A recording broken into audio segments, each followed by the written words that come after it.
People bills. Yan po, no? 50, 10, 20.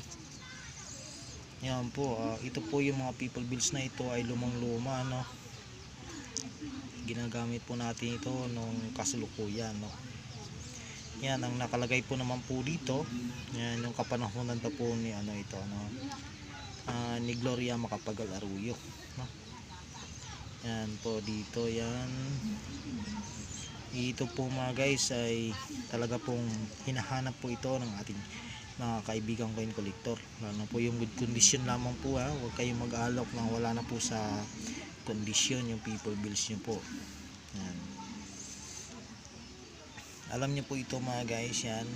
Itong people bills na ito ay times 2 na po ang halaga po nito. Yung people bills na lumang-luma, no? Yung ganito. Yan. Makikita po natin yan dito, oh. Si po ito, si Amangko M. Yan. Si Amangko M Tinangko Junior. Yan. At meron po siyang number naman po, no? NB, yan, 50. Yan po, sa may likuran naman po. Yan.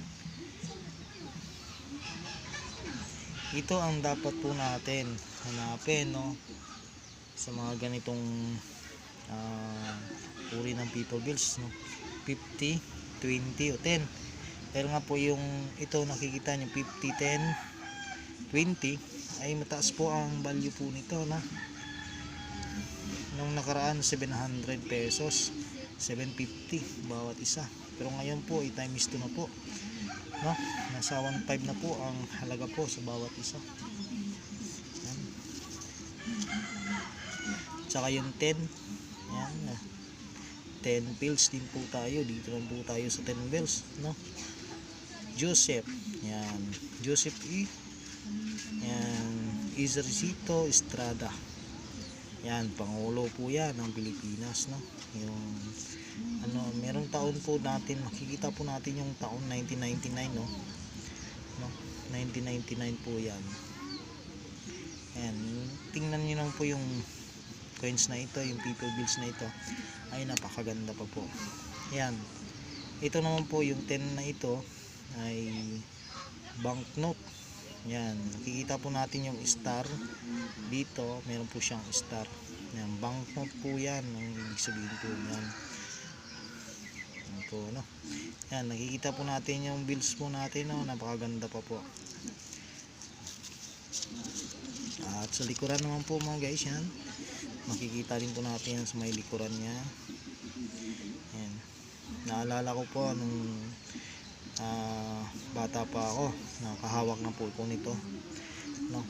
1999. Yan po, no? Yan. Dito naman po tayo sa 20, no? 20 bills. Yan po mga guys, makikita po natin yan, yung Pangulo po natin, no? Yan, Benigno. Yan, si Benigno po yan, yung Pangulo nung nakaraay 2011, no? 2011 po siya. Pero yung po talaga ay yung 10 bills.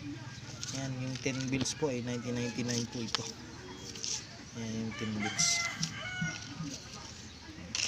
Ito, year 2011 po ito. Ayan po, no?